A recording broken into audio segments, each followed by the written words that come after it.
Почитувани граѓани, почитувани представници на медиумите. Дозволете најнапред во моје лично име и во име на Министерството за внатрешни работи да изразам најдлабоко сочувство до семејствата и блиските на трагично починатите Ивана и Катја.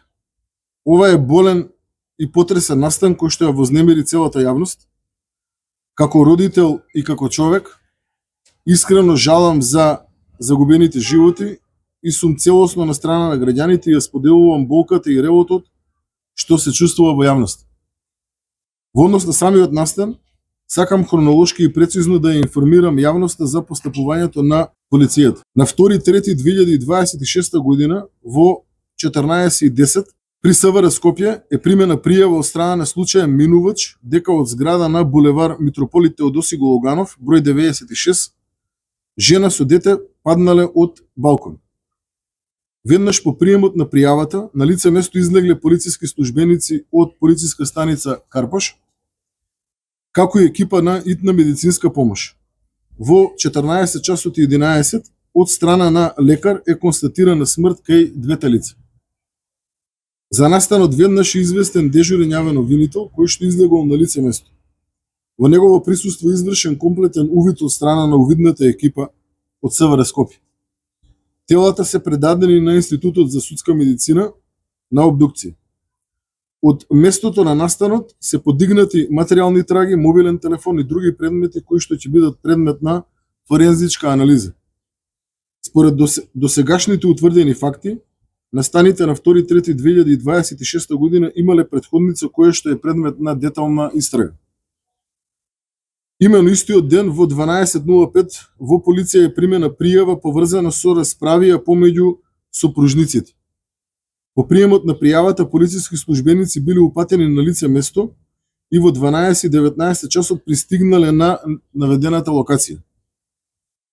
На лице место бил извршен разговор со Ивана, при што таа изјавила дека нема физички контакт помеѓу неа и незиниот сопруг, дека се работело за недоразбирање, кое го решиле по мирен пат и дека не бара полициски интервенција ниту поведување на било каква постапка.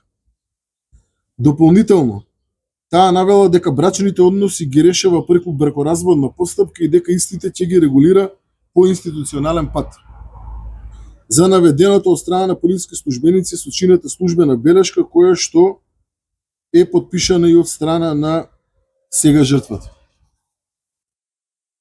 По ова постапување, истата заминала и се упатила кон станот на булевар Митрополит Теодоси Гологанов, каде што подоцна се случил трагичниот исход. Сите овие околности, вклучително и временска рамка, комуникација помеѓу лица и искази, детално се документираат и ќе бидат предмет на понатамошна анализа.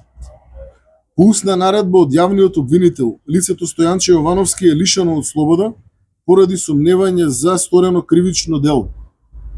Тој се наоѓа во полициска станица, со него се работи, се врши целосно документирање на случајот и против него ќе биде поднесена соодветна кривична пријава по брза постапка.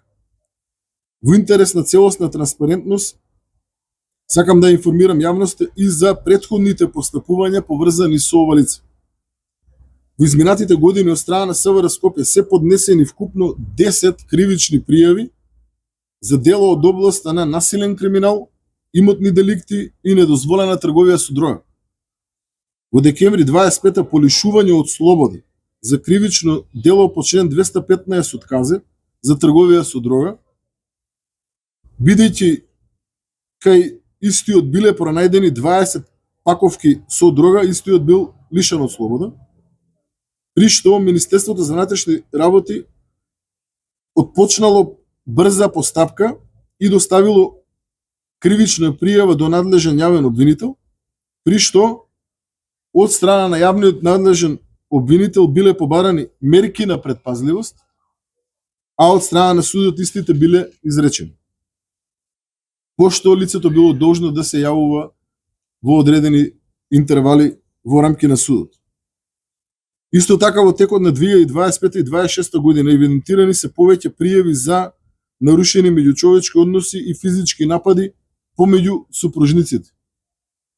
По секоја пријава полицијата постапувала, се превземале мерки согласно закон, кои се целосно документирани, но во сите наврати пријавите биле повлекувани од страна на оштетената, односно истата се откажувала од водење на понатамошни постапки. Почитувани, свесен сум дека јавноста очекува одговори и ве уверувам дека сите детали и сите околности во врска со овој случај ќе бидат детално испитани внатре во рамки на Министерството за внатрешни работи. Ќе направиме целосна анализа на постапувањата, комуникацијата помеѓу институциите и сите превземени мерки. Јавноста ќе биде навремено и транспарентно информирана за сите наоди. Во овој момент најважно е да дозволиме истрагата да се води професионално, темелно, без притисоци, со цел утврдување на целосната вистина и превземање на соодветни законски мерки. Ви благодарам на вниманието.